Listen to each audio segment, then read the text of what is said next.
Hello everyone, we've got some exciting new data today that tells us what kind of immunity is the best immunity for COVID. Come on, let's go find out.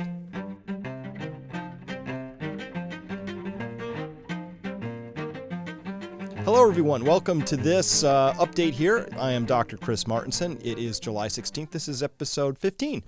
We're going to be talking today about some really exciting things, knitting some things together, and I'm going to be building on the presentation I did last time. And my intention here is the same as always. I want you to have the best data you can have, data that will allow you to make different decisions and have the best possible chance for a good outcome should you run into the honey badger virus. So as we slip over here, let's bring it back. The old honey badger virus. Yeah, there he is. What's the best kind of immunity? Well, hint, it's a lot like the honey badger virus. That is to say, it's natural. So let's go there. And again, I don't want to fall afoul of any censors or anything like this. I know the Surgeon General of the United States has said that they're going to be working, the U.S. government, very closely with the tech companies to make sure that no medical misinformation comes out. There's no medical misinformation in here. It's just data, and I'm presenting things to you from mainstream press and from official sources, and everything is linked. So if anybody has a problem with this, we can discuss it as we've been doing back at my website at Peak Prosperity, where we've been having a really good and robust discussion. It's so good that I'm going to have to make a slight correction to something I said last time. And thank you again, for everybody who weighs in. I actually welcome any sorts of corrections, challenges, insights, weigh in. That's the process. We go through stuff the best we can, and then we learn more as we go. And certainly we've learned a lot over the past year and a half about the whole honey badger virus. So let's go here, though, because I think this is really exciting information here. We're getting really good data from Israel. I trust Israel because they're testing everybody. They're doing a really good job of reporting it out. Judgment time, I think they're doing a more honest job of presenting the complete picture, which is fabulous because it means we get data that we can actually wrestle with and think about. So what did they have here? I'm going to get the old drawing tool out here today, and we'll go with yellow, my fave. So here we go, the health ministry data. So this is from the health ministry of Israel. So this is very official, nothing hopefully misinforming about any of this. On the wave of COVID outbreaks, which began this May, so this is the one presumably driven a lot by the Delta variant, shows that Israelis with immunity from natural infection were far less likely to become infected again in comparison to Israelis who only had immunity via vaccination.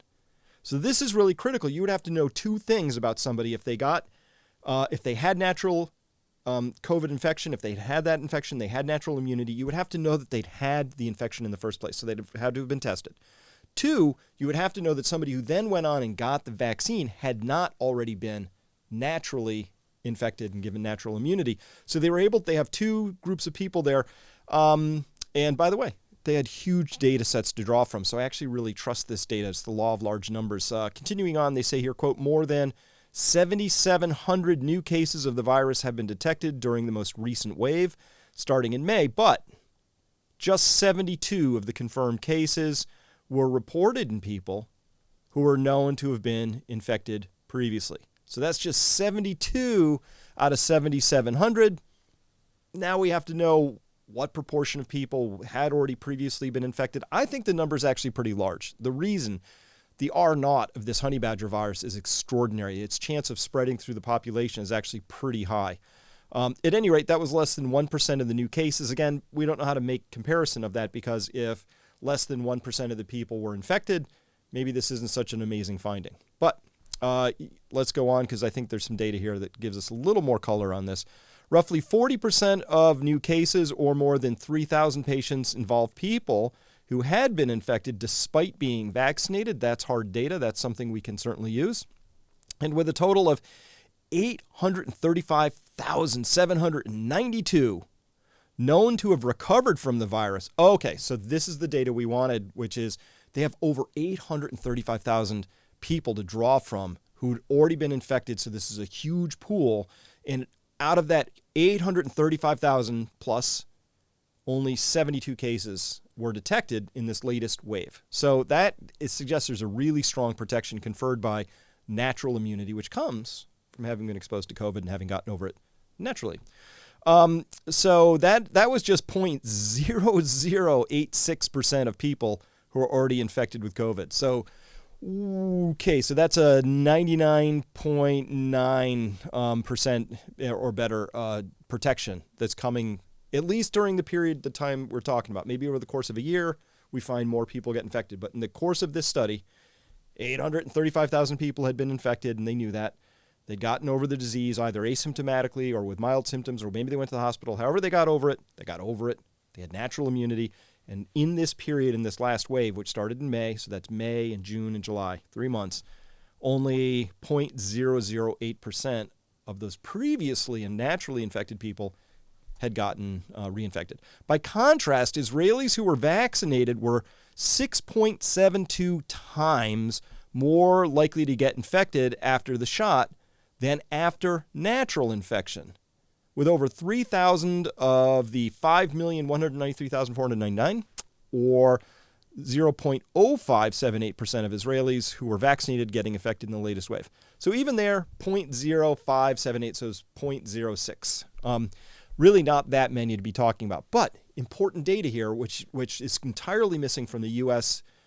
and other conversations in other European countries about natural immunity, which is important. I think it would be important to say that if you have already been infected and you have natural immunity, you're good to go. I mean, 6.72 times less likely to get reinfected than if you just had the shot alone. What we don't have here is the data where they do both of those. What happens if you had already been naturally infected and you got vaccinated? We don't have that data. But at 0.0086% chance, that's so tiny. I mean, it's phenomenal. So great data. Thank you, Israel, for putting this out. This is the kind of data you can use to actually make decisions and, dial back the fear that people are maybe experiencing, because the headlines have been just absolutely terrorizing of late about the Delta variant and all of that. So Israel's managing it, and I love what they're doing. They're managing with data. So that's kind of cool. Now, speaking of data, I got a really important clarification. So this was from episode 14, Hell or Hype. This came out just earlier this week. It's the episode right before this that I did.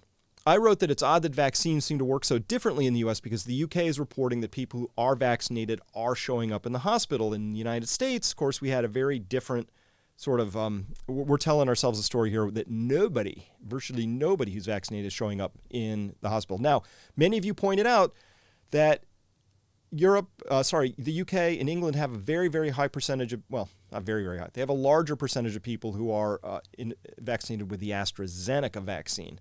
And maybe that one we know has slightly lower efficacy than either the Moderna or the Pfizer mRNA vaccines. So maybe that wasn't an appropriate comparison, you said. So fair point, and we're gonna clarify that, and then we're gonna follow up on that, because Israel, we got some great data we're just about to show you here, has almost exclusively used the Pfizer vaccine. So now we can compare more apples to apples. So thanks for that suggestion. Again, always welcome, always. What I like here is, as well, we had some additional clarification, which was SD Hodges user calculated it out and said that the vaccinated under 50, so this is from the UK data, had a case fatality rate in the under 50 crowd of 0.04%, and they said that would normally be reported as 0% because you would round to the nearest number, and I guess you round to 0. And the unvaccinated, so that's for the vaccinated, and the unvaccinated under 50, same thing. Case fatality rate 0.03%, still rounding that back down to 0. So the under 50 crowd with the Delta variant, according to the UK, vaccinated or not, so this is apples to apples, because neither of them are really ending up with any sort of deaths to report, and very, very few people are ending up in the hospital on a percentage basis. But at least all we have here for sure is the case fatality rate data. However, the vaccinated over 50, when we run the same statistics, there were 5,234 cases. That gave a case fatality rate of 3.02%, 3% for vaccinated, and for unvaccinated over 50, running the same data, which again is just 71 deaths out of 1,267 cases, gave a case fatality rate of 5.6%. So that's actually a very big difference. If you said, Chris, would you rather have a 3% or a 5% chance of dying? I'm taking 3%. So it's showing a strong protective benefit from death in the over 50 crowd. Under 50, we're not seeing anything there. Again, I wish this data was parsed by decade of life, because over 50 is meaningless, because we know that the mortality goes up as the exponent function of that. Every 7 years it doubles. So roughly, pretty close. So we would like to know. We'd like to know 50 to 60, 60 to 70, 70 to 80, 80, and so on. We would like to know that data. And of course, that should always be reported. It's just a mystery why it isn't being reported.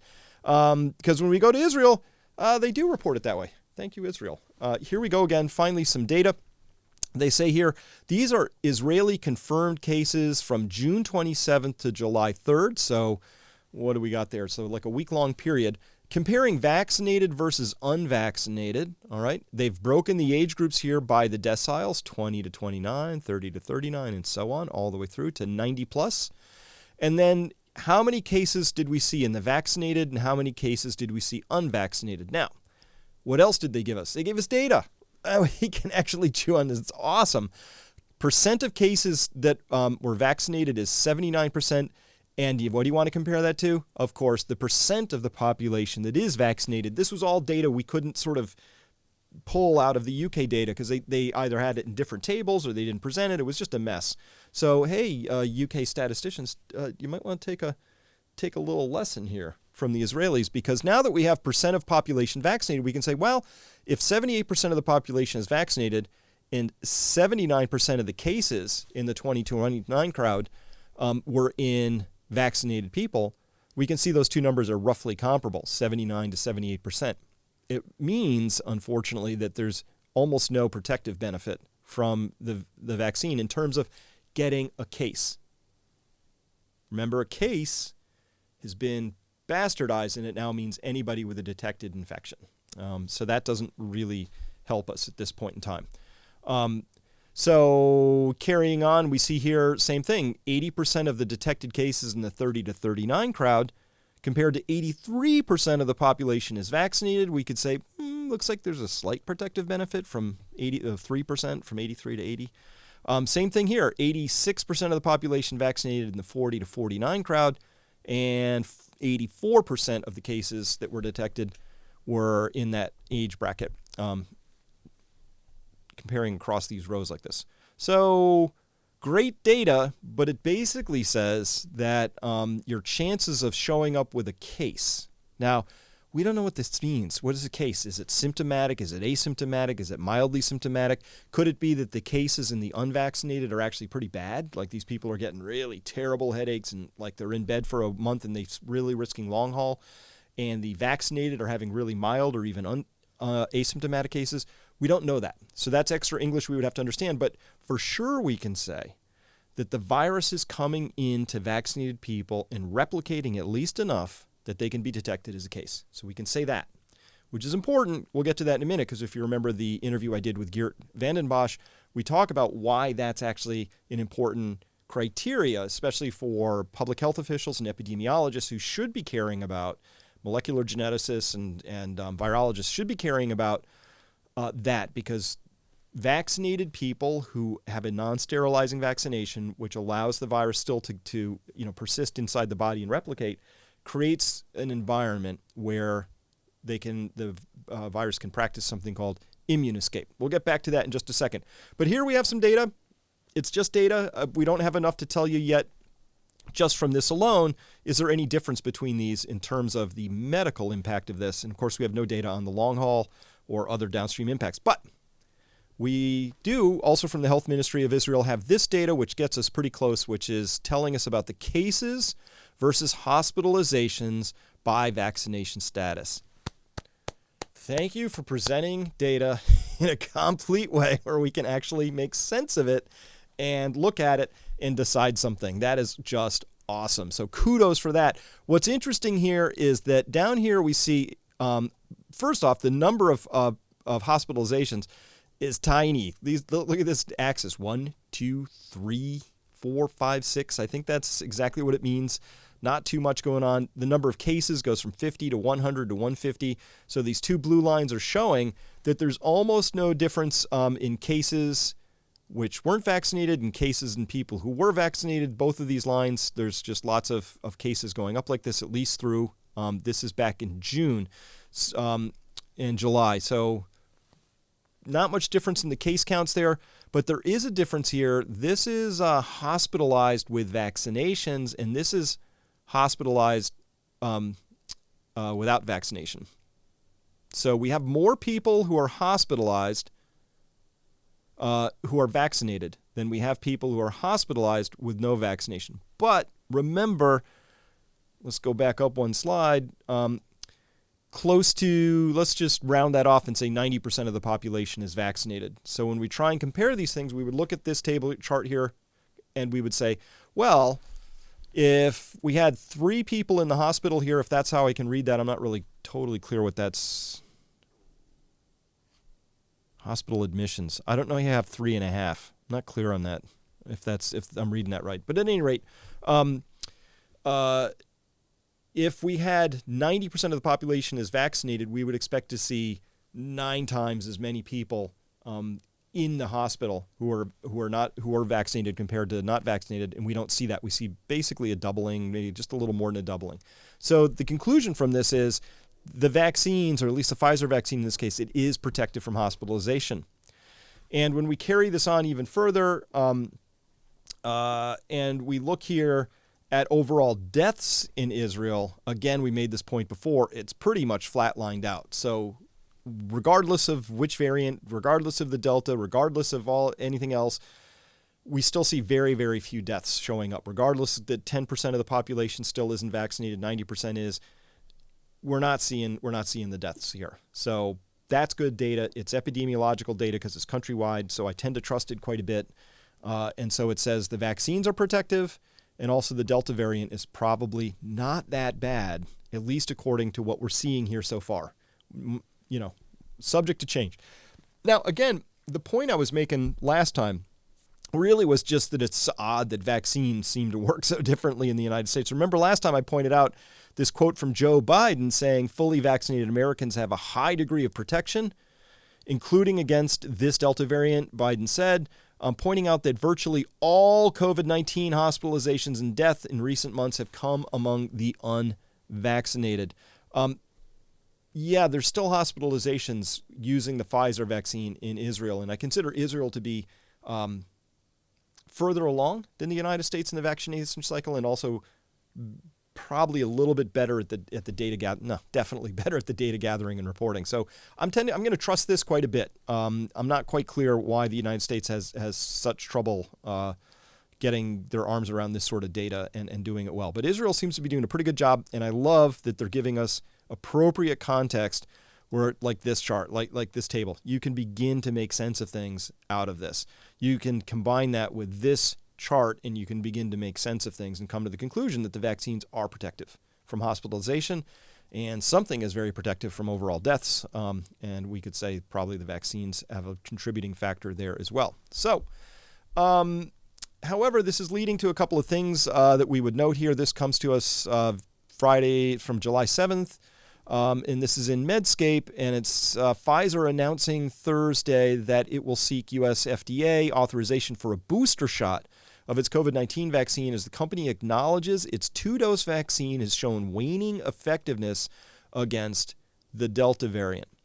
Well, this is Israel. They're mostly on the Pfizer thing. I'm not sure how a third shot's going to fix much, unless they're saying that they think it's because the antibody titers have already dropped so much after that second shot, or maybe they're saying a third shot will get them up even higher, so the antibodies will be high enough.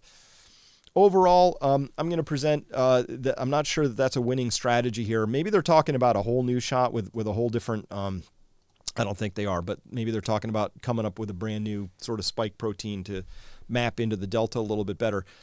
I'm not sure it's totally necessary at this point, because definitely there's cases showing up. That's true, but we're not seeing that corresponding increase in hospitalizations here in this data yet. And so remember, that's what this is supposed to all be about, right?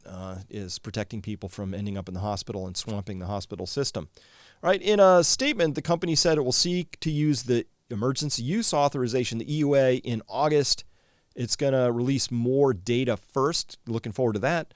As seen in real-world data released from the Israeli Ministry of Health, which we just reviewed, vaccine efficacy in preventing both infection and symptomatic disease has declined.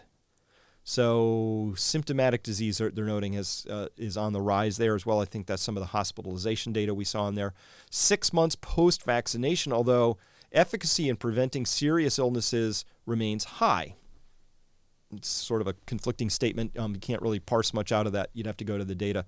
So Israeli officials are reporting a 30% decrease in the effectiveness of the Pfizer COVID-19 vaccine to prevent infection in mild to moderate cases. At the same time, however, protection against hospitalization and severe illness remains robust. So, again, the issue here is really around this idea that the vaccine is not preventing the cases, so it's not preventing the replication. And this is actually, there's a risk here now. We've talked about it before, and now it's okay to talk about it. We can do this now because it's out in the public sphere. So I'll get to that in just a second, but let's just do the vaccine scorecard so far. I think what we can tell looking at the UK data and the Israeli data, the AstraZeneca shot, not as protective from death as the mRNA vaccines. So that's combining the UK and the Israeli data. But both do offer protection from hospitalization and death. Both data sets show that. We still don't know, however, the true rate of vaccine adverse events. This is due to poor reporting. A lot of issues around that. I haven't dove completely into that, but I will tell you that it's a hot mess in terms of how that reporting is being done at this point in time. But the key issue here for me is that both vaccine types still allow infection, which means they're not sterilizing. Even if that infection is subclinical or not that bad, or doesn't lead to death as much, it's not. People are still replicating the virus. Now, why is that a thing? Well, that's because of what we talked about here back in episode 12 with Geert Vanden Bossche.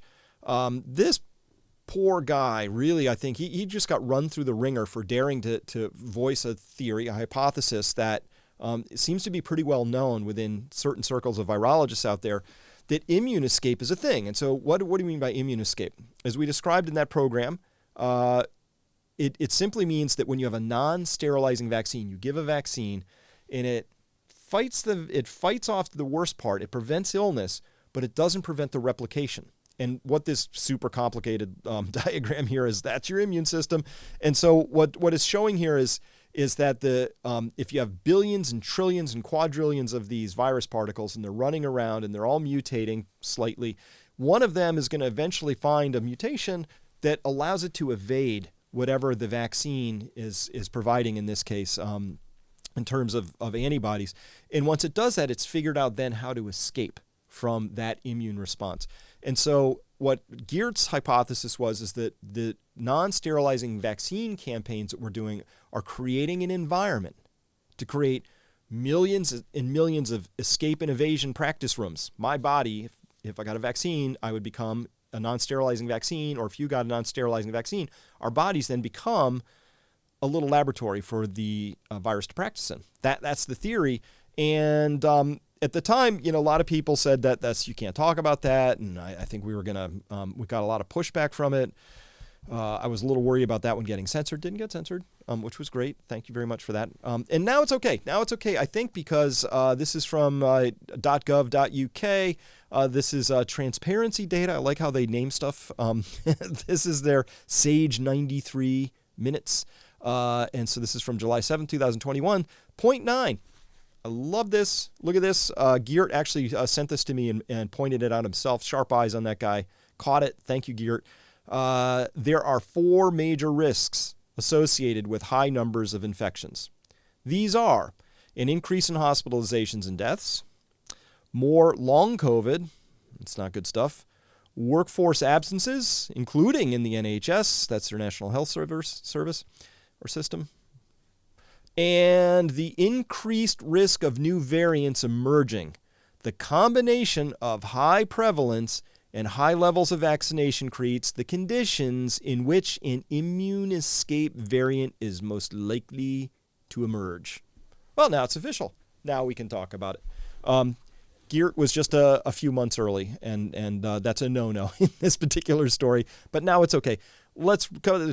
The combination of high prevalence and high levels of vaccination creates the conditions in which an immune escape variant is most likely to emerge.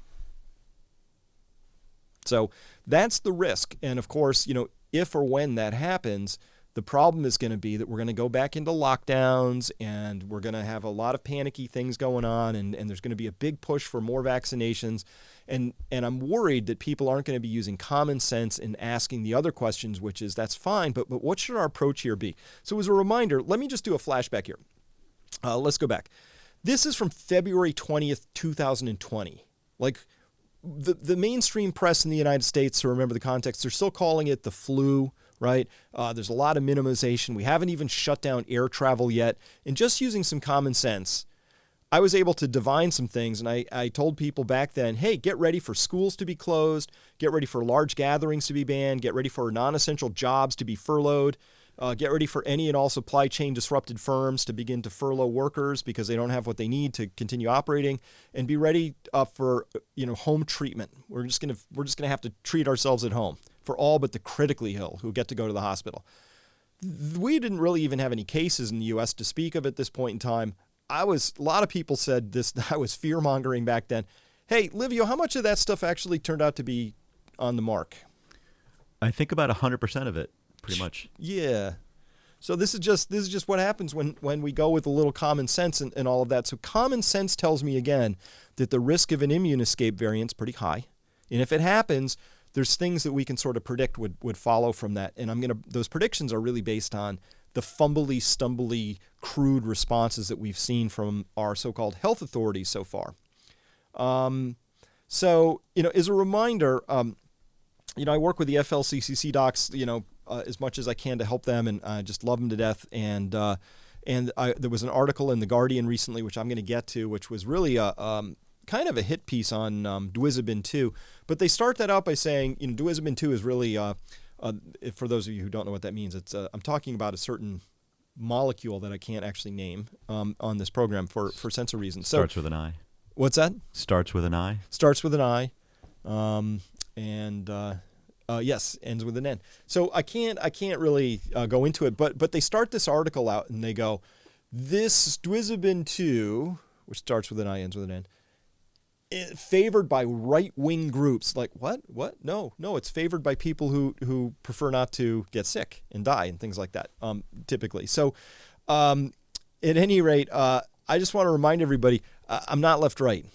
Anything I say and do is not in service of any political party. I'm not here to promote Trump or bash Trump or promote Biden or bash Biden, because I don't actually operate left-right. I operate up-down. There's a lot of good people all over the political spectrum who are up here in Integrityville, and there's a lot of awful people on both sides of the spectrum who are down there in ideological rigidity. That's the opposite of integrity. So that's my up-down axis. And integrity for me can mean a lot of things. At a simple level, it's your words and your actions line up. At a more subtle level, to me, you are full of integrity when you are ready to be re-educated at any moment. So I hope that's how I am. If new data comes along and it's very different from the stance I've had, I'm going to change my point of view. But the data's got to be there. It's got to be good. It's got to be compelling. It can't be shot through with conflicts of interest, etc.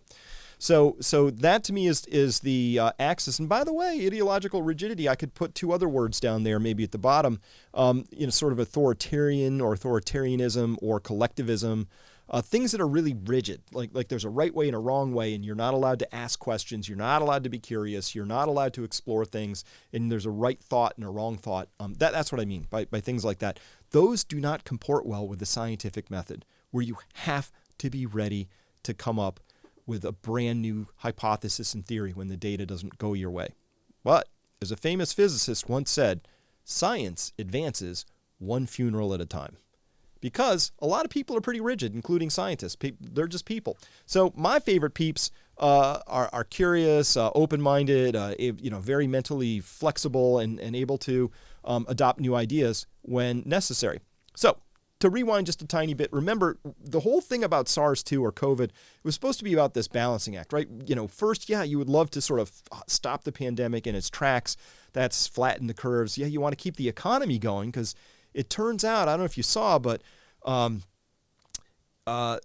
was the number? I think it was like 90,000 drug overdose deaths in the United States, all-time record in this last year, because a lot of those people, their economic opportunity got crushed. They were at home. They were out of options. I guess it was just easier to check out than to participate in a system that was just not there for them. So there's real impacts to not keeping the economy going that I think can, in many cases, exceed the impacts of a virus with a 0.02% or a 0.2% fatality rate.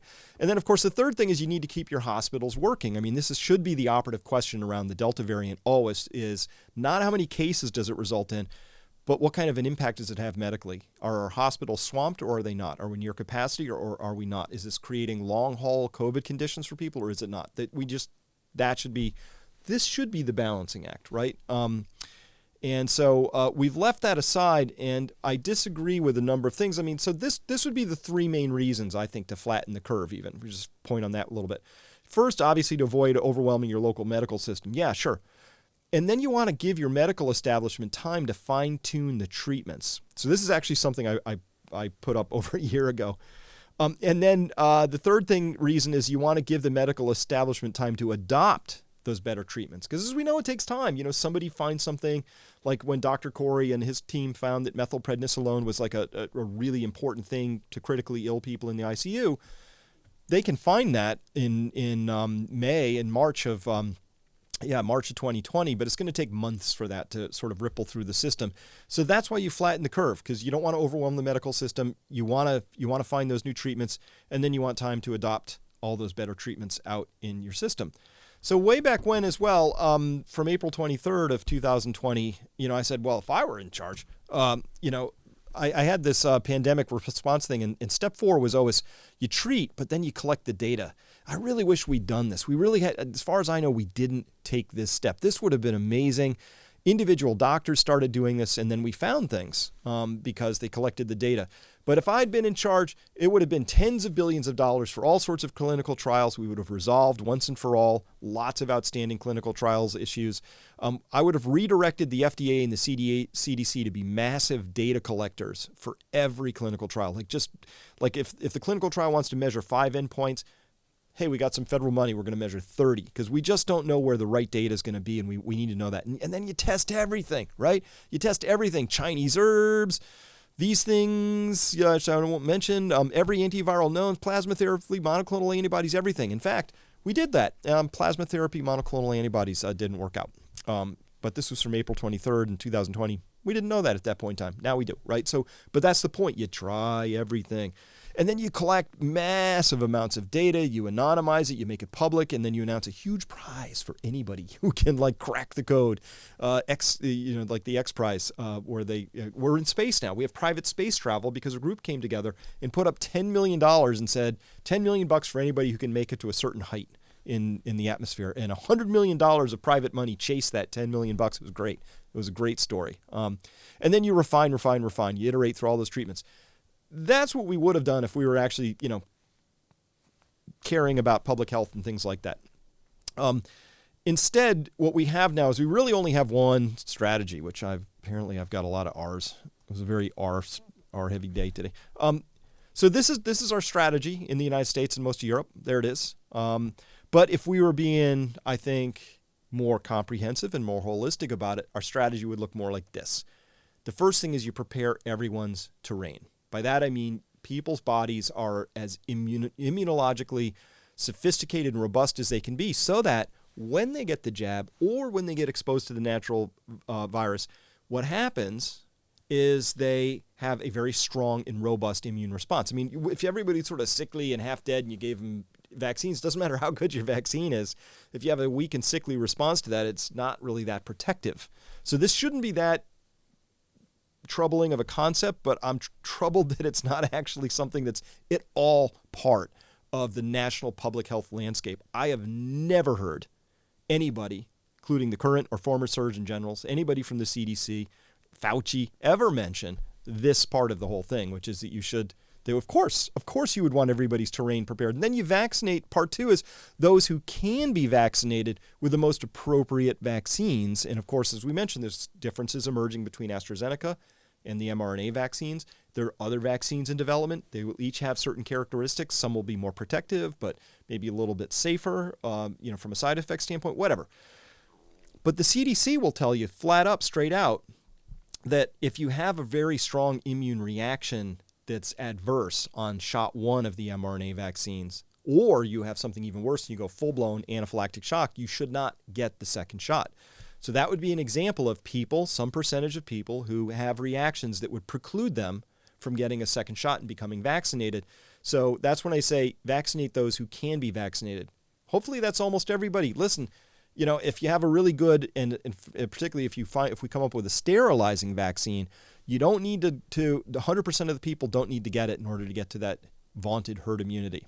80%? Is it 83%? With a high R0 Delta variant, is it 85, 90? It's a number, but it's not 100. And that's okay because there are people who have a medical history that precludes them from getting any vaccines at this point in time. And that's their own personal story. And that's why this should really be between a doctor and a person's very private and sometimes complicated medical history. And then even with both of those things, you're still going to want to treat everyone early, vaccinated, not. Everybody should get early treatment because as we just presented from Israel and from the UK, there are people who are vaccinated who still come down with COVID. And you're going to want to treat them. And what do we know about treatment? Well, it's a virus. So you want to treat early as possible. So this would be the best strategy, and we would prepare everyone's terrain. Now, that shouldn't be that controversial of a concept, but I just got to... So, Livia, you remember I started recording these things, and I think it was January 23rd was my first one, and then February 5th, my wiki page got taken down. You remember that? Yeah, I do. I remember that you got deleted. Yeah, my wiki page got deleted. That happened because apparently I was a non-notable person. I was an NNP. They didn't think that I had my science publications weren't recent enough for whoever this mysterious, hidden, anonymous editor was, right? Who, as far as we know, may or may not have graduated high school, right? We don't know. Question: how long was your Wikipedia page up before you got deleted? 12 years. And then they classified you as a what again? A non-notable person. Boom! Wiki page got taken down, right? 12 years? Yeah. 12 years as a notable Wikipedia person, and then bye. All right. So just for fun, I decide, because I do this for fun sometimes, I think Wiki's just been shot through with, I don't know who's controlling it, but to me it's just an amalgam of mysteriously ignorant editors, corporate PR fluff pieces, and a real penchant for marginalizing people they don't like. So I think Robert Malone's wiki page just got taken down, right? This guy's got a lifelong career as an MD, invented literally one of the earliest inventors of the mRNA vaccine technology, and Wiki's trashed him, right? Because he didn't fit the narrative. So I went to go look for terrain theory, and apparently, according to Wiki, when you look for terrain theory, they call it germ theory denialism. Because the germ theory, of course, is that, germs cause diseases, but terrain theory is a little bit different. It says, hey, we're surrounded by diseases all the time, and we're almost always healthy. So if a germ can take over your body, it's not that you were exposed to it, it's that your body broke down. So those are the two theories. It's not an either or in my mind, it's an and, right? I can't come down with anthrax unless I've been exposed to it, right? Right. But if I am exposed to it, I want to have as robust a terrain as possible. So it's not an either or. But look at Wiki. They call it, the best they could do is they could call it germ theory denialism. So we're going to engage in a little germ theory denialism, I guess, because that's the only option they've left me here. And they say, I love this, germ theory denialism is the pseudo-scientific belief that germs do not cause infectious disease. No, it's not. Well, maybe that is, but that's not what terrain theory is here. And by the way, as Anton Beauchamp was the terrain theory proponent, right? And it says here, Beauchamp's empirically disproven in the context of disease theory of pleomorphism, and another obsolete variation known as terrain theory, and postulates that diseased tissue attracts germs rather than being caused by. It's actually not correct. This is a total mischaracterization. But terrain theory is actually, it's not even remotely up for debate at this point. I think we need to establish a fact checkers of Wikipedia committee. Yeah. We're going to call it a non-notable website. It got my dreaded NNW moniker on that. So just to show how stupid Wikipedia is, I went over to WebMD, which is like obviously, center of this is like non-controversial, right? This is like corporate sort of like, corporatized. This is non-controversial. Terrain theory evidence would include the idea that when you Google and you ask a WebMD what things suppress your immune system, they'll give you like a big old laundry list of them, right? So lack of sleep. Livio, if you say that if you think lack of sleep, because look at this germ theory denialism going on here. They say that not getting enough sleep can make you more likely to catch viruses or germs. Well, that's just germ theory denialism. I don't know what WebMD. I want to see in the pit WebMD up against Wikipedia, boxing gloves with gummy bears stuck to the outside. Or I think I'm just going to go take a nap right now. Might be good for my immune system. And if you lack sleep, you may also take longer to get better, and that's because your body can't make as many infection-fighting cells, right? And there's a similar sort of description for anxiety. Anxiety isn't good. That suppresses your immune system, and then you're more likely to not only get sick, but get sicker. Low vitamin D is one of the things they list, of course, obviously. Certain medications, right? We know that like steroids can alter your immune system. Having too few veggies, it's correlated in there. Too little time outdoors. So think about if we were really being healthy about all this, the first thing we would do is we would say to everybody, prepare your terrain. We want you to be as robust as possible so that if you do get exposed, not just to COVID, but to anything, you have the best possible chance of fighting that and having either an asymptomatic or a lightly symptomatic case rather than a fulminant, fully symptomatic, long haul, or maybe even a mortal case of this thing. This is just common sense. That's what we should be doing. But it isn't even up for debate even remotely that there are things that you can do that will enhance your immune system and boost it. And there are things that will suppress your immune system and obviously drag it down.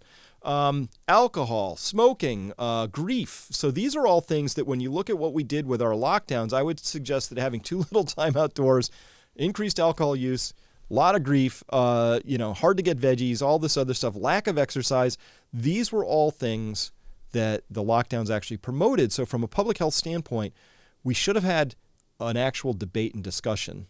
But thankfully, in most places, Livio, I hear that the health authority people are really, they're health experts, right? You used to live in LA, right? Their health person is authority. I did. I believe she's got a few PhDs, but good. They're all in the arts of education, art of social justice or something like that. No medical or science background in her training. All right, well, I'll tell you what we're going to do. We're going to send her this WebMD article, see if we can get her up the curve, because I hear LA is heading back to lockdowns potentially.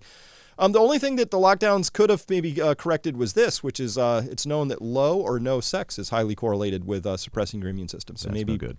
Maybe people being locked at home, as long as they didn't grow to hate each other, during that time or something. But this is the terrain theory. The terrain theory simply says there are things that elevate your immune system and things that suppress your immune system. And you would want to have an elevated immune system as much as possible. It's not even remotely up for debate. So another shameful mark for Wiki is germ theory denialism. You guys suck. I don't know what's wrong with this company anymore. However they started, they just lost the plot really, really badly. Now, one thing that they didn't go to in WebMD because they can't, because that's sort of centrist stuff that I will go into. I'll tell you that I have a personal immune booster supplement pack that I use. It's all the things that you see on here. I don't use them all the time. So things like elderberry syrup and melatonin I would use more infrequently. That's when I would get sick. But things like quercetin and zinc, highly, highly correlated with medical studies. And we have now clinical trials proving that these things in combination, in particular, the quercetin is actually, in zinc is a very strong thing that helps in fighting viral infections. We can show you the data on that. Vitamin D3, of course, same thing. Very, very, very highly correlated with not just being more protected from COVID, but all kinds of things. It's a really critical regulating hormone for a lot of things related to the immune system and to overall levels of inflammation and things like that. N-acetylcysteine, get it while you can, because the FDA apparently is busy trying to ban that because apparently it's too effective. We don't know what's going on.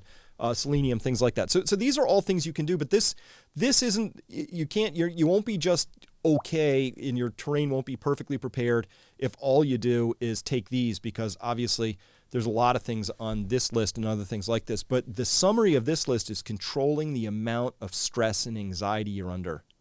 Keep those to a minimum and have enough exercise, but not too much. It's kind of, there's a really cool curve. Moderate exercise is really highly protective. People who over-exercise actually go down the other direction on that. So some moderate, not too much, and then, moderate all these other things. But time outdoors, being in the sun, things like that, very important. So those are all things that you can do. My conclusions for today are that natural immunity is the best immunity. That's the Israeli data. Current vaccines, they provide decent protection from hospitalizations and death. It's absolutely true. But none of them provide sterilizing immunity, so we have this immune escape risk that's sitting out there. And again, when or if we get that immune escape, there's going to be this giant sort of I can predict a kind of an unsophisticated response. No matter how many PhDs your local health authority has, it's going to be a little weird. And it doesn't have to be that hard, obviously. If we had this strategy running, I think we would have a much, much better case of it. And we wouldn't have to freak out slightly or at all. Of course, it depends what kind of immune escape variant comes out. We don't know. We'll have to watch for when that happens. It makes zero public health sense to not be promoting people having a strong and well-prepared terrain. No sense whatsoever. I can't make sense of the current strategy right now. I understand that a lot of people are in love with it, but this is not a solid strategy. This is a hopeful sort of a thing, and it's the magic bullet theory. It's like, oh, we'll just put this magic bullet in everybody, and that will take care of everything. But that's not life. This is more about life. If you have a strong, well-prepared terrain, you have the best chance, not just for COVID, but for all kinds of different disease states that exist out there. And there are a lot of things that you can do to prepare your terrain. It's not really all that hard. Make sure you do get plenty of sleep, keep your stress down, get moderate exercise, make sure that you don't have a limiting supplement that's missing, that's preventing an entire cascade of things from happening in your body that need to happen in order to have that well-prepared terrain. The very best immunity then is both natural and in the context of having a very well-prepared terrain that's stress-free and well-nutrified. Okay? I guess my final conclusion is that Wikipedia has turned into a real cesspool of corporate misinformation. This is misinformation. This is actually disinformation, misinformation. This is awful. So, Wiki, shame on you. Shame on you again for being that way, because it doesn't have to be that way. You could be different. And as a reminder, everybody, thank you very much. If you like this episode, learn something from it, you want to share it, please like it. Hit the like button if that's something that works out for you. Otherwise, these are all the ways that you can find me here. And our ask of you is to share this with 5 people that you know. That's the best way. People love shared material and will actually listen to it. So if this was useful, if you learned something, please do that. Otherwise, hey, thank you so much for listening. Come by peakprosperity.com if you want to have a fuller conversation around any of these things. I'll be there sharing what I know, but you should see what other people who come by. We've got some real rock stars and all-stars there who are sharing all kinds of amazing information at the site. So that's it for today. Hey, have a very safe weekend, and we'll see you next time.